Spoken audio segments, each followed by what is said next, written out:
Now give it to me. Oh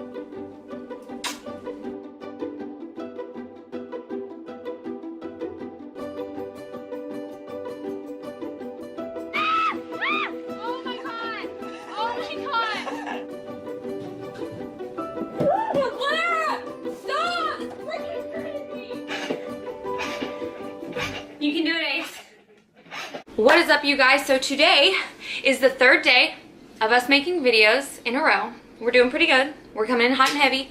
But aside from that, today is going to be a little bit different than our normal videos, like our vlogging videos, because we're going to be doing a story time. And our story time is about me running over me with a car.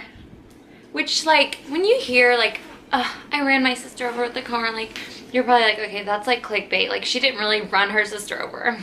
But she did. It's a true story. I literally ran her over. So we're going to be telling that story in this vlog, so stay with us. So this whole ordeal happened whenever I was a junior and Bailey was a freshman. And I would take Bailey and her friends home every day from school.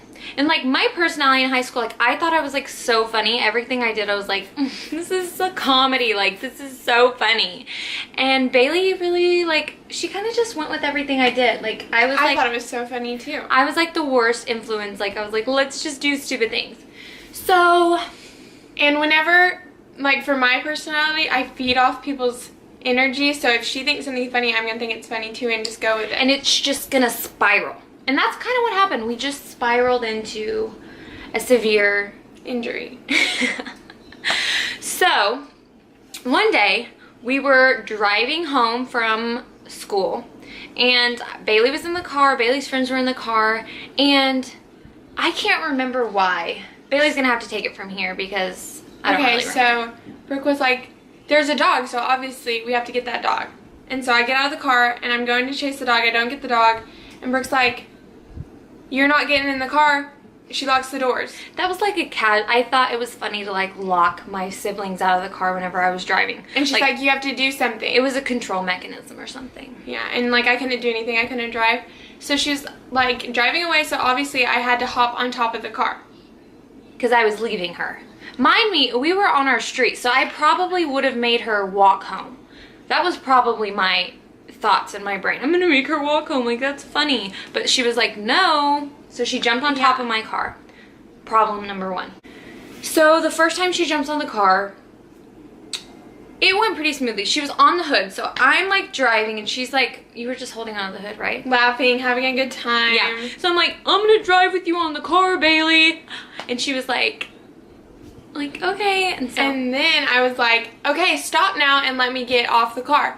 That time it went well. She stopped. I slid off the hood of the car, got in the car, and then she was like, oh, this would be so amazing on my Snapchat story. And like, for some reason, I always thought like my Snapchat had to be like hilarious, and like I thought everything I did was funny, so I would do really stupid things for my Snapchat just to make like 5 people laugh, because like I wasn't that popular.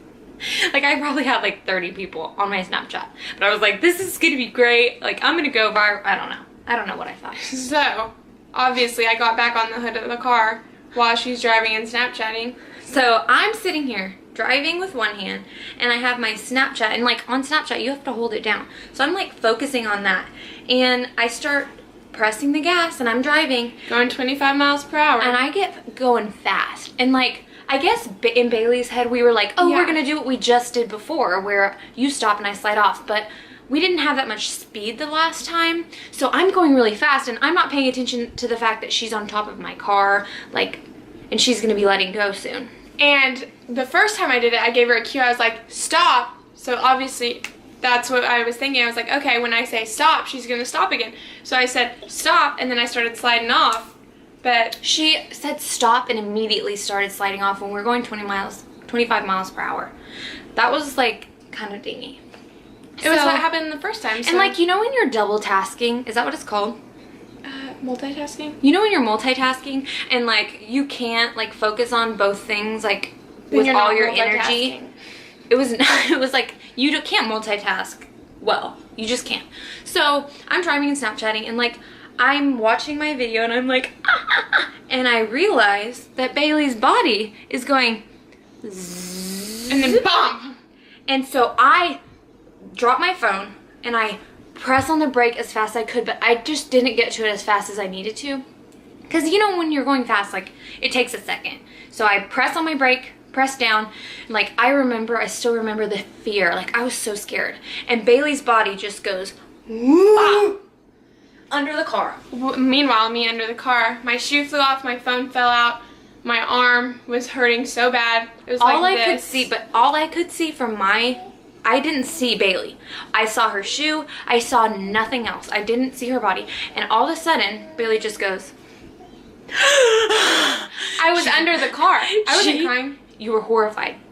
I didn't cry till later, though. Whatever. She was horrified. You could tell on her face. She was just like in shock. There was a man coming. Oh. He just saw it happen. Yeah, our neighbor saw it happen. So. He was trying to help me. He's running over there. I was like, no, I'm fine. I'm trying to grab my shoe, trying to find my phone. So like, trying to open the car door, but I can't. In my selfish head, I was like, our neighbor's gonna tell her mom, like, Bailey, get in the car. Like, I was being so yeah, selfish. she was yelling at me to get in the car, and I couldn't. I was holding all my stuff, and I couldn't open the car door. And I was like, open the door, and she won't open the door for me. She's like, open the door, and I'm like, hanging. Her hand was literally like, she could not move her hand. I was like, open the door. Her face was just so like horrified. And so I was like, well, she's alive, so it's fine. So we drop off Bailey's friends, and they live down the street. Yeah, we go back home, and I remember this vivid image of Bailey laying on my floor in my room, holding her hand, and she's like, it was like hysterical, because it would be like, I'd start laughing, and then it would immediately go to crying, and then laughing and crying. Like, it was painful. You could tell it was painful. Of course, my selfish self. So Bailey's on the floor crying in my room, and my selfish self, like, I always got in trouble, so I was always like, you know, we have to figure out a plan. We have to figure out a plan to tell mom, because we can't tell her that you're on the car and I drove with you on the car. Because I would get in trouble too. Yeah, because it was your idea. So, okay, whatever. It was kind of my idea. So we decide to tell my mom. What did we tell her? We were racing to the garage door and I fell. Which is like a common thing. Like, we would run to the garage door. We're very competitive. Mm-hmm. That sounds like we're like 5. Like, we were in high school. Mm-hmm. Like 17 years old, sprinting to the front door to see who could get there first. But it worked. Yeah. And so my mom like totally believed it. And then the next day, I think Bailey's hand is still messed up, and I'm thinking it's just like a minor like twist or something. Maybe it's just a bruise. And we get to Dr. P, which I'm not going to tell you his name because it's our doctor and we love him. He's like He's the best doctor in the world. He's awesome. So we get to his office or whatever, and he's looking at her hand and he's like, wow.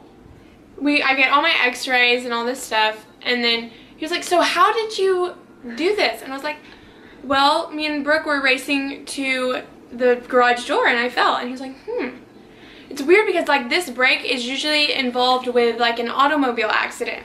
I was like, and we're like, not us. I just felt we weren't really in weird. an automobile accident. I was like, And our mom's sitting right there, and she's like, no, they were racing to the door. So Bailey had 2 breaks, her thumb and her wrist both. And like to this day, like we probably told my mom the truth like what, a year ago? Yeah, and she was like so like could not believe it. But Bailey still has issues with her wrist. When the weather changes, man. Yeah, she has like arthritis. Is that what it's called? I think. Arthritis. And like, I'm not kidding when I say like weeks after that, I would I'd be sitting in class and I would just like imagine like Bailey falling underneath my car, and like it scarred me. And like I kept seeing the car like coming at me. Yeah, so like maybe we had like a little post-traumatic, yeah, because it was so horrifying. And like if something bad were to have happened, I would have never forgiven myself. So the moral of this story is, do not run over your sister. Do not do stupid things for social media. Do not be on your phone and drive. In general, it's just stupid. She doesn't do that anymore. No, I don't, because I have a child and I care about people. All right, so that is our story. I hope you guys liked it. It was pretty short, but that was the time I ran over my sister, and I'm sorry. But like, good memories, am I right? Yeah. Thank you guys so much for watching this video, and without further ado, we're rolling out. Ah! That felt really bad.